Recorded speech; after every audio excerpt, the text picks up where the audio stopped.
La route vers l'inconnu est toujours bienvenue. Le but est devant nous, braquons les armes. Plus rien ne compte plus, la défaillance exclue. Pour nous c'est le devoir, pour vous les larmes. L'heure a sonné, adieu belle fille. Nous repartons vers d'autres destins. Chers amis auditeurs, bienvenue à cette 31e édition de la Libre Antenne sur ERFM. Et pour cette 31e édition, nous avons la chance de recevoir le général Dominique Delavarde. Général, c'est un vrai plaisir de vous avoir avec nous aujourd'hui sur notre antenne. Bonjour général. Bonjour, et c'est un plaisir pour moi aussi d'avoir été invité à m'exprimer sur vos ondes. Je vous présente brièvement, général. Donc, vous êtes Saint-Cyrien. Vous avez fait l'essentiel de votre carrière dans les chasseurs alpins et la Légion étrangère. Vous êtes un spécialiste de la gestion et de la formation des personnels, et vous avez tenu un poste important de responsable des officiers de liaison français aux États-Unis, un pays que vous connaissez bien. Vous étiez également à Sarajevo au plus fort de la crise balkanique durant l'hiver 94 et 95, alors à la tête du 7e bataillon de chasseurs alpins, et vous deviez garantir un cordon ombilical vital à la ville assiégée en tenant le mont Igman. Donc vous étiez vraiment au plus près des opérations. Vous êtes à la retraite depuis 2010, mais vous n'en êtes pas moins actif. Vous êtes l'un des 61 généraux signataires d'une tribune signée et publiée dans Valeurs Actuelles sur le délitement de la France, qui a d'ailleurs été relayée par Marine Le Pen, et Marine Le Pen vous avez d'ailleurs répondu, ce qui avait fait beaucoup parler à l'époque.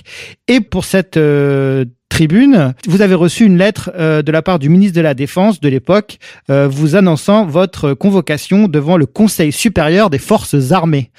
Qu'en est-il concrètement de cet épisode ? Alors cet épisode a un petit peu tourné court, quoi. Ah, d'accord. Donc c'est pas allé plus loin que ça. Je n'ai jamais comparu devant le tribunal des forces armées. Ce conseil était supposé donner un avis sur notre mise à la retraite. Moi, j'avais déjà été mis 2 fois à la retraite, une première fois en 2005 et une deuxième fois lorsque j'ai atteint l'âge de 65 ans. Donc j'avais plus de 65 ans. Donc c'était plus de la com en fait. C'était plus de la communication de la part de la ministre en fait pour donner l'impression qu'elle faisait quelque chose. On était dans la communication, c'est exact. Donc le conseil s'est réuni. Les voix ont été partagées apparemment, il n'y a pas eu unanimité sur la question. Le conseil a suggéré qu'on nous mette à la retraite, mais en fait la décision de nous mettre à la retraite n'a pas été prise parce que le président, chef des armées, a jugé que c'était probablement contre-productif. D'accord. Donc, il nous a pas mis. Donc il s'est rien passé. Ok. Et on vous connaît. Enfin, la plupart des gens qui nous suivent sur Égalité Réconciliée vous connaissent pour cette fameuse interview donnée sur CNews en juin 2021 dans l'émission de Jean-Marc Morandini, où vous évoquiez à l'époque donc les fraudes massives constatées lors des élections américaines, et vous parliez de la meute médiatique occidentale et l'inénarrable Claude Pasternak. Donc vous mettez à la question du qui, un qui insistant, auquel vous lui aviez d'ailleurs répondu tout tranquillement, écoutez, la communauté que vous connaissez bien, ce qui avait créé une véritable stupeur dans le studio, et votre interview avait été écourtée, et suite à ça, il y a eu une tempête médiatique, c'est monté un peu partout sur les réseaux sociaux et dans la presse, et d'ailleurs le parquet donc en juin 2021 avait déclaré avoir ouvert une enquête avec les chefs de diffamation publique, provocation à la haine raciale et à la violence à raison de l'origine ou de l'appartenance à une ethnie, une nation, une race ou une religion. Donc c'est monté très très très haut, et ce qui est devenu une sorte de cri de ralliement repris dans les manifestations anti-pass sanitaire et sur les réseaux sociaux. Moi j'ai une question à vous poser très simplement, c'est vous attendiez-vous à une telle tempête ? Non, d'abord, je m'attendais pas du tout à ce qu'on m'agresse sur les élections américaines. C'était pas du tout l'objet de cette émission. Et donc, Monsieur Pasternak est allé chercher un article très très loin que j'avais écrit. J'aurais dû lui répondre que c'était pas l'objet et que je participerais volontiers à une autre émission pour traiter du sujet, mais c'était pas à moi de lui faire des cours d'histoire. Donc manifestement, il y avait là un piège concerté entre Monsieur Posternak, Monsieur Morandini, tout ça, c'était cousu de fil blanc. Hein. Il suffit de regarder, de revisionner cette émission. Mais avez-vous été surpris par la tempête médiatique qui s'en est suivie et l'acharnement dont vous avez fait l'objet? Non, parce que c'est comme ça. Hein. Ici, c'était préparé là aussi à l'avance la tempête. Elle était préparée à l'avance. Tout ça, c'était cousu de fil blanc. Hein. Donc même pas surpris hein, de ce qui s'est passé. Et de toute manière, comme le disait un de mes correspondants germaniques, c'était une tempête dans un verre d'eau, quoi. Il y avait strictement rien. Je n'ai incité personne à quoi que ce soit. Qu'en est-il de l'enquête? Alors l'enquête, bon, j'ai été invité le jour de mon choix, et très cordialement d'ailleurs, hein, très poliment par la police judiciaire à répondre à quelques questions. Mais bon, j'ai répondu à ces questions et ça fait 1 an que j'ai répondu, plus d'1 an. On est à 15 mois et manifestement, jusqu'à preuve du contraire, je n'ai jamais été mis en examen. Et vous voyez ça comme une tentative d'intimidation de la part du pouvoir? Bien sûr, c'est pour faire taire les gens. Il faut faire taire. Et là, le message. Mais d'ailleurs, le coup était réussi, hein, puisque le message que j'avais à faire passer ce jour-là n'est jamais passé. Tout le monde s'est focalisé sur ce buzz. Et je n'ai jamais pu m'exprimer sur le but de mais il y a quand même ce qui est resté, qui a été repris partout en fait, notamment lors des manifs anti-pass sanitaires, et qui finalement en lui a une véritable portée politique. Quel est votre avis là-dessus, et est-ce que ça vous a amusé déjà que ce qui soit repris partout? D'abord le qui. Alors il y a eu alors revenons sur le qui. Le qui oui. C'est pas de moi. Hein. Non. Mais bon, vous en êtes quand même à l'origine. Malgré non, il faut pas inverser les rôles. C'est celui qui a prononcé la question qui et qui l'a répété à je sais pas combien de reprises. Ça n'est pas moi. C'est Monsieur Posternak qui a dit qui contrôle la meute médiatique. C'est lui qui a posé. Oui, tout à fait. Mais c'était suite à votre interview, donc j'imagine. Non, pas suite à mon interview. Mon interview, elle traitait pas du tout des élections américaines. Et c'est lui qui a été ressortir un article de je sais pas quand, d'il y a plusieurs mois, hein, et enfin qui datait de plusieurs mois avant des élections américaines de 2020, je crois. Hein, oui, 2020. Et il a été ressortir un article et c'est lui qui a mis le débat là-dessus. Hein. Moi, j'ai jamais ouvert un débat sur le contrôle de la presse. Donc, il était à l'origine. Celui qui est à l'origine de ce débat, et c'est manifestement Monsieur Posternak. Et j'ajoute que celui qui a incité à la haine, je pense qu'il suffit de regarder et de visionner la vidéo pour s'apercevoir qui était haineux ce jour-là, hein, qui était haineux. Il y a eu des caricatures. Bien sûr, mais est-ce que ça vous a amusé tout ce qui s'en est suivi en fait, parce que c'est devenu un mème en fait. Faut même pas s'en amuser, faut juste constater les faits et constater bien sûr cette connivence qu'il y a entre tous les médias français, hein, qui ont repris en meute, comme il faut le dire, hein, qui ont repris en meute cette affaire pour faire de la mayonnaise. Bien sûr. C'est comme ça. Bon, il faut vivre avec. Vous savez, c'est comme ça chez nous, mais c'est comme ça aussi outre-Atlantique. Hein. Monsieur Mearsheimer, qui a osé écrire un livre qui s'appelle Le lobby pro-Israël et la politique étrangère américaine, il s'est fait traîner dans la boue. Et c'est un homme remarquable, hein, qui a un géopoliticien reconnu, mondialement reconnu, qui a été invité même par des cercles otaniens, mais qui a été invité par l'Institut Robert Schuman, par exemple. Il a été invité aussi en Chine à s'exprimer sur les plateaux de la télé nationale chinoise. Il a eu des centaines de millions d'auditeurs au total dans toutes les vidéos qu'il a pu faire.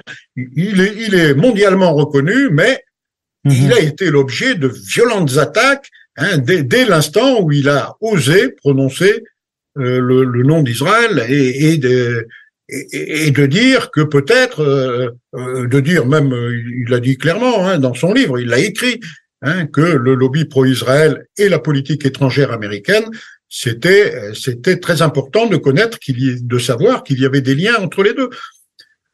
Voilà. C'est tout. Ok. Bon, mais dire ça, c'est un crime, hein. C'est un crime. C'est un acte, rien que dire ça, c'est un acte politique fort. Bon. Non, c'est pas un acte politique fort, mais ce qui est un acte, c'est tout simplement un constat très simple. Hein. Y a rien à dire. Hein. C'est le constat de faits avérés.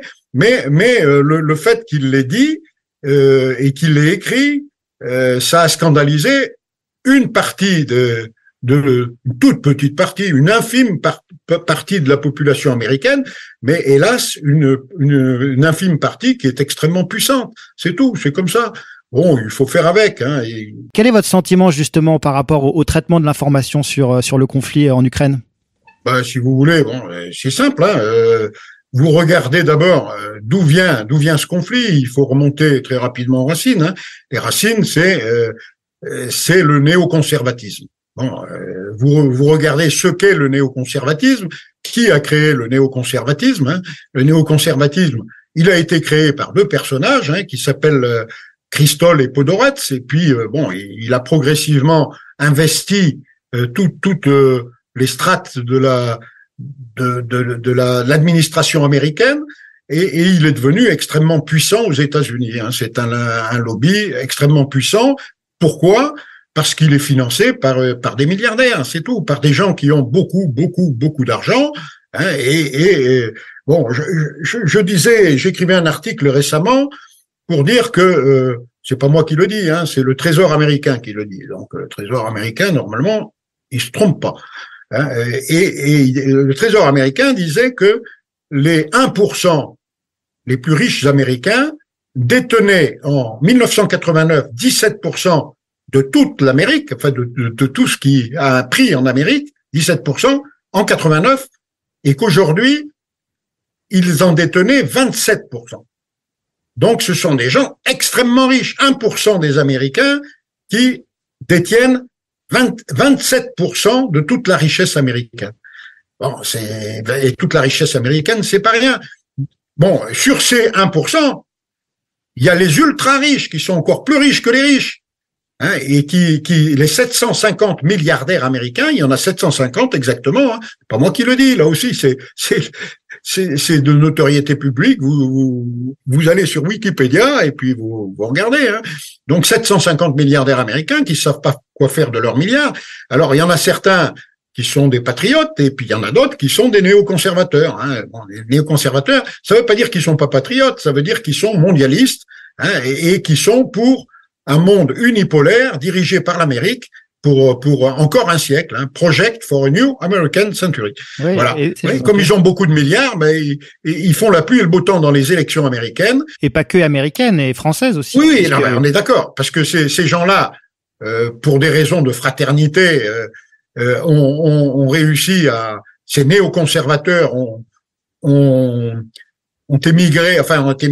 migré progressivement vers l'Europe. Et nos gouvernements sont également complètement pris aujourd'hui par ces lobbies néoconservateurs. Donc on a des néoconservateurs français, des néoconservateurs allemands, des néoconservateurs anglais. Hein. Tous ces gens-là ont fait les mêmes écoles, les Young Leaders, hein, et sont trop proches du Forum de Davos. Donc voilà. Hein, et c'est pour ça que et ces gens-là très puissants détiennent les médias. Bien sûr. Ils contrôlent les médias avec leur argent. Bon. Bien sûr. Et à partir de ce moment-là, rien d'étonnant à ce que les médias entonnent toujours la même chanson, hein, c'est-à-dire il y en a un qui donne le ton, c'est il est donné aux États-Unis hein, par le chef de meute. Et tous les autres médias s'alignent. Hein. Mais est-ce que vous vous inquiétez justement de la reprise par les médias et puis par Macron de cette rhétorique guerrière, Macron qui a déclaré donner de l'armement, notamment des chars légers à l'Ukraine. On voit qu'on est pris dans un engrenage là dans ce conflit où nous devenons carrément belligérants. Donc vous, l'ancien militaire qui avait été au plus proche des opérations, notamment à Sarajevo, quel est votre avis là-dessus sur cet engrenage? Et est-ce que les gens se rendent bien compte de la direction que nous sommes en train de prendre? Non, alors bon, moi ça m'inquiète pas du tout, hein, ça m'inquiète pas du tout parce que nos armées sont incapables de faire la guerre dans de bonnes conditions, de manière classique. Une guerre de haute intensité, bon, elle serait perdue très rapidement puisque l'OTAN aujourd'hui, contrairement à ce que les gens pensent, c'est pas l'OTAN, c'est un état-major, c'est tout, hein, c'est de la communication, mais derrière il y a des forces disparates, il y a 30 armées nationales, même pas 30, 29, parce qu'il y en a il y a un État qui n'a pas d'armée et un autre qui a une armée, l'Islande n'a pas d'armée et le Luxembourg a quelques centaines de soldats, quoi. Mais si vous voulez, 30 armées nationales en état de décomposition avancée, hein, c'est-à-dire qu'on a tellement engrangé les dividendes de la paix depuis 1990 que nos armées sont incapables de faire une guerre de haute intensité. Pourquoi?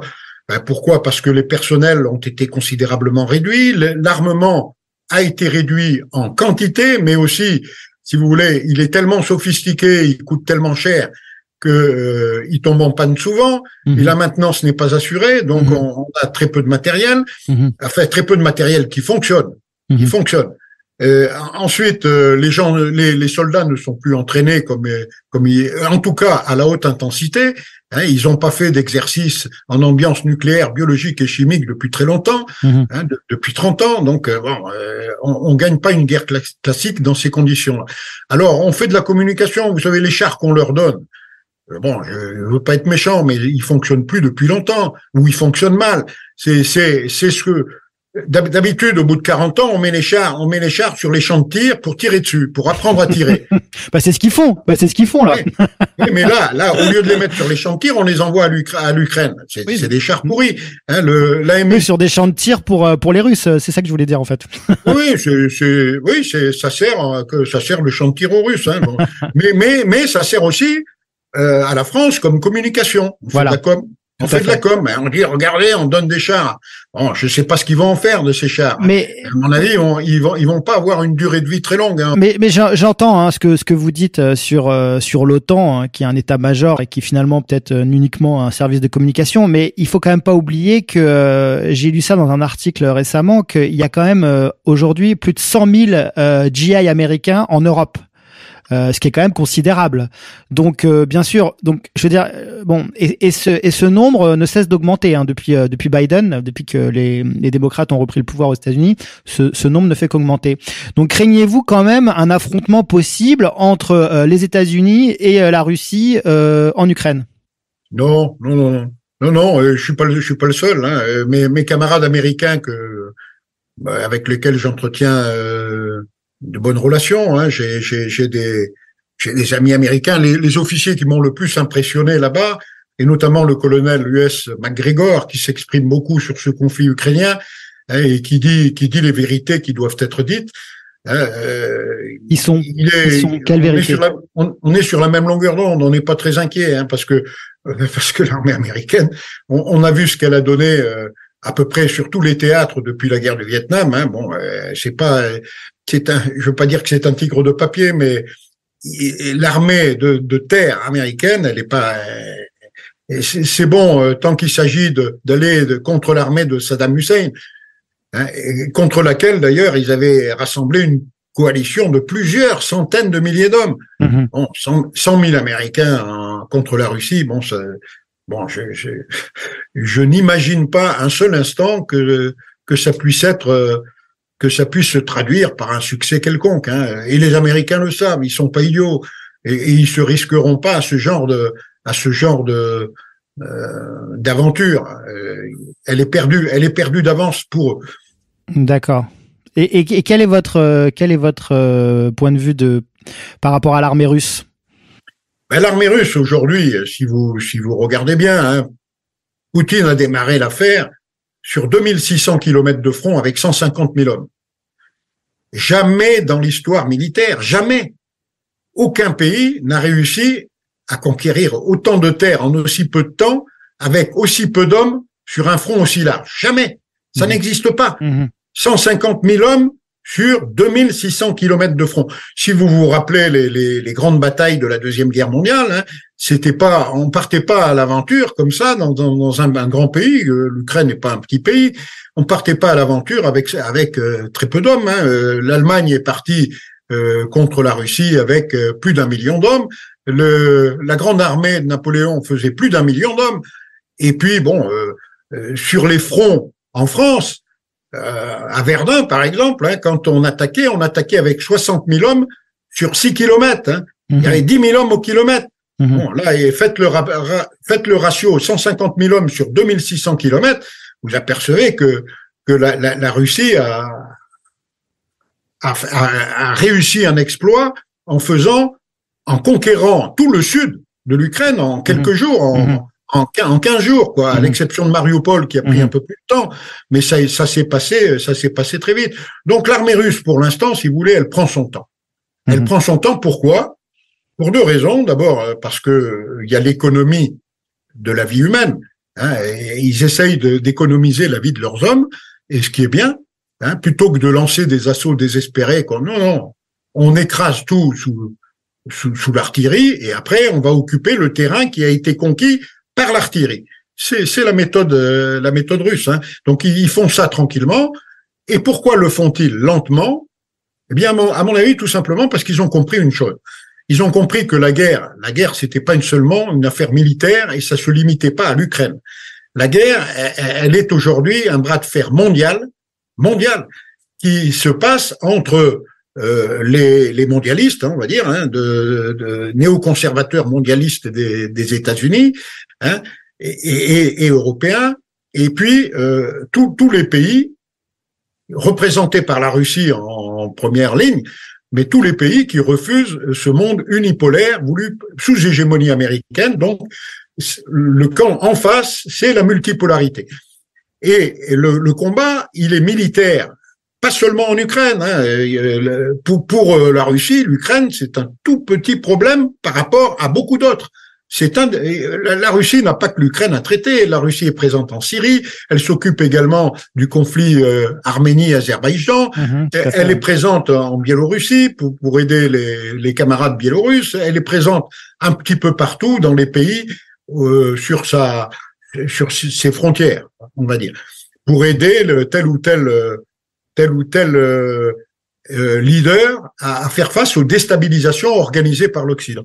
Donc, la Russie, pour l'instant, elle prend son temps parce qu'elle a compris que cette guerre n'était pas seulement une guerre militaire, que c'était une guerre qui va bien au-delà, qui est, que ce soit sur le terrain, mais également dans les objectifs, c'est une guerre économique qui vise un bras de fer économique entre les deux parties, et c'est également un bras de fer civilisationnel. C'est-à-dire que la Russie refuse le camp des valeurs qu'on cherche à imposer au monde, l'Occident civilisé qui veut imposer au monde ces valeurs qui sont pas les valeurs de la démocratie du tout. C'est les valeurs du wokisme, LGBT et tout ce qu'on veut, et d'une démocratie dirigée par un gang de milliardaires, quoi. C'est ça que l'Occident veut imposer au monde. Et la Russie, elle est face à tout ça. Et elle sait que pour gagner la guerre économique, il lui faut un peu de temps. Parce que pour l'instant, le temps joue en faveur de la Russie. Et pourquoi joue-t-il en faveur de la Russie? Parce que l'Occident est précipité aujourd'hui, petit à petit, dans des difficultés économiques et sociales qui sont les effets boomerang des sanctions qu'ils ont adoptées contre la Russie. Et donc, il faut laisser ces effets faire leur chemin. Et pour ça, il faut du temps. Oui. Si la Russie signait un accord tout de suite, on serait ramené au problème précédent et dans 4 ou 5 ans, les Occidentaux remettraient le couvert. Donc, pour éviter que les Occidentaux remettent le couvert dans 4 ou 5 ans, il faut bien les mettre dans la difficulté économique et sociale, ce qui est en train de se faire. Donc, la bataille économique et sociale entre la Russie, qui souffre certes un petit peu, des sanctions qu'on lui a appliquées, mais qui souffre beaucoup moins que nous. Et donc, en ce moment, il y a une espèce de transfert qui est en train de se faire, transfert de puissance, avec un Occident qui décline et une Russie une Russie qui se maintient à flot, non seulement qui se maintient à flot, mais qui, par rapport à un Occident déclinant, monte dans la hiérarchie mondiale. Donc avec ses soutiens oui, du monde. Avec en toile de fond la dédollarisation de l'économie mondiale. Effectivement, comme vous le disiez très bien, c'est un processus qui est enclenché, notamment par la Chine, hein, qui est vraiment leader qui pousse très fort dans cette direction. Et effectivement, je vous rejoins tout à fait. C'est vrai que le temps joue pour la multipolarité. Et c'est d'ailleurs sûrement ce qui explique une telle agressivité de l'Occident en Ukraine et à Taïwan. Ouais, vous savez, le jour où la Russie décidera de mettre un terme à l'opération, elle le fera très très vite. Hein. Mais est-ce qu'elle n'est pas en train de le faire là, parce que effectivement, elle était revenue sur ses positions de manière pour avoir une assise plus défensive. Donc elle s'était retirée d'ailleurs, ça avait fait beaucoup parler dans la presse occidentale qui parlait d'une défaite russe, alors qu'en fait c'était purement tactique. Hein, on est d'accord. Mais là, depuis quelques semaines, notamment avec l'offensive sur Soledar là dans le Donbass, qui a été repris avec le groupe Wagner là qui est à la baguette, on a l'impression que les Russes là retentent une percée et sont pas loin de percer le front ukrainien. Ma question c'est si le front ukrainien lâche, qu'est-ce qui peut se passer derrière concrètement? Mais pour la Russie, il faut pas qu'il lâche trop vite parce que ça mènerait à des négociations. Donc la Russie va essayer d'avancer, de jouer la montre. Ouais. Hein, ouais, elle joue la montre. Hein, contre un Occident qui n'a pas compris que la Russie jouait la montre. La Russie, elle joue la montre. Et elle va quand l'Occident sera bien affaibli, et même peut-être un peu avant, elle va quand même la Russie va donner des signes de puissance à ses soutiens, aux pays qui la soutiennent, la Chine, l'Inde, les BRICS, l'organisation de Shanghai et bien d'autres pays qui soutiennent la Russie. Donc elle va leur montrer, elle va faire une offensive certainement cet hiver, dont on ne sait pas si le point de départ sera le Donbass d'ailleurs. Hein. Le point de départ de cette offensive pourrait très bien être la Biélorussie. Je serais ukrainien, je me méfierais sur tous les fronts. Hein. C'est-à-dire que si l'armée russe qui est aujourd'hui en Biélorussie avec les frères biélorusses, si elle commence à descendre en masse en direction du sud, englobant ou non Kiev, sans s'arrêter à Kiev, ils s'arrêteront pas, ils iront pas se bloquer devant Kiev. Hein. Et s'ils commencent à descendre vers le sud et à couper tous les axes de communication, ils vont créer un chaos et une panique pas possible dans une armée ukrainienne aujourd'hui très affaiblie. L'armée ukrainienne est affaiblie. Donc, je pense qu'il y aura quelque chose comme ça cette année, mais rapidement la Russie remettra un terme à tout ça. Hein, elle va élargir bien sûr les territoires conquis, hein, et elle seule sait où elle veut s'arrêter en termes de territoire.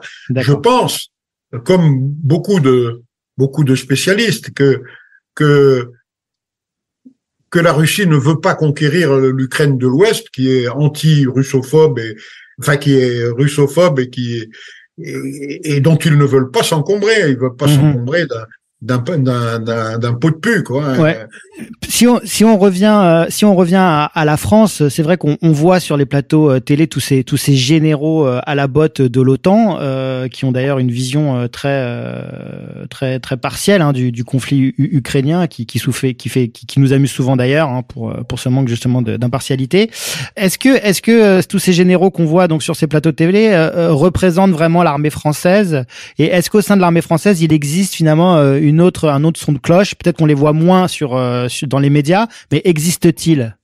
Ah oui, bien sûr qu'il existe. Moi, je peux en témoigner, hein, parce que je suis en liaison. Donc il y a un peu d'espoir quand même. Ah oui, mais bien sûr. Il y a, si vous voulez, les seuls qui ont droit à la parole sont évidemment les otaniens, hein, les médias les médias sont pro-OTAN à mort. Donc ils vont pas inviter quelqu'un sur un plateau quel qu'il soit, même des émissions prétendument qui offre prétendument des débats, comme c'est dans l'air. C'est dans l'air et tous les gens sont du même avis, quoi, à quelques toutes petites nuances près. Mais selon vous, dans l'armée française, quel est le pourcentage en fait de gens qui se réclament vraiment de l'OTAN et qui portent cette guerre occidentale contre la Russie vis-à-vis en fait de gens qui sont plus moins aventureux, quoi, et qui sont peut-être plus proches de la Russie également? Mais si vous voulez, c'est à la fois une affaire de génération et de carrière. Hein. Les gens qui attendent, qui sont là pour faire carrière, oui, bien sûr. Ils ont bien compris que ils vont dans le sens du manche. Ouais, ils ont bien compris que s'ils allaient pas dans le sens du vent, il leur arriverait des problèmes et que leur carrière serait beaucoup moins brillante que ce qui était annoncé, quoi. Donc ces gens-là, bon, ils vont pas cracher dans la soupe. Hein. Par contre, dans les jeunes générations, il y a un parti non négligeable de gens qui non seulement se posent des questions, hein, mais qui ont compris la manœuvre. Hein. Ils sont pas idiots. Ils regardent les médias alternatifs, hein, dans lesquels de très très nombreux géopoliticiens ou personnels crédibles, hein, je peux en citer, moi j'en connais des dizaines, hein, qui tiennent des propos raisonnables sur les responsabilités de cette guerre et sur la conduite à tenir, hein, c'est-à-dire d'éviter de se mêler d'une guerre qui nous regarde pas. Ok, parfait. Bah écoutez, je vous remercie beaucoup, Général Delavarde, pour avoir accepté notre invitation. C'était un vrai plaisir d'échanger avec vous. J'espère sincèrement on pourra vous réinviter dans une prochaine émission. Chers auditeurs, je vous remercie pour votre attention. Je vous dis à très vite et je vous rappelle que vous pouvez nous soutenir la réinformation ER et ERFM en souscrivant au financement associatif qui nous permet via des dons récurrents d'avoir de la visibilité et de pouvoir continuer ces projets qui existent et de démarrer des nouveaux projets. Voilà, donc surtout n'hésitez pas, je ne vous le répéterai jamais assez, l'argent c'est vraiment le nerf de la guerre. Général, je vous remercie et je vous dis à très vite. Merci, au revoir. Au revoir à vous et au revoir à tous vos auditeurs. La route vers l'inconnu est toujours bienvenue. Le but est devant nous, braquons les armes. Plus rien ne compte plus, la défaillance exclue. Pour nous c'est le devoir, pour vous les larmes, l'heure a sonné, adieu belle fille. Nous repartons vers d'autres destins. Loin du pays, loin de la famille, nous en allons par les chemins. Le cœur léger avec un sourire, les yeux fixés sur l'horizon. Les compagnies en marche sans frémir, chantons encore à plein poumon. On pointe toujours ce qui nous appelle, nous sommes ici taillés d'un bloc. Tous en avant, adieu à la peine, adieu du bataillon de choc. Debout les volontaires, chasseurs et légionnaires, les parachutes sont prêts pour l'aventure. Debout para, attends, ne perdons pas de temps. Restons unis et la victoire est sûre. L'heure a sonné, adieu belle fille. Nous repartons vers d'autres destins. Loin du pays, loin de la famille, nous en allons par les chemins. Le cœur léger avec un sourire, les yeux fixés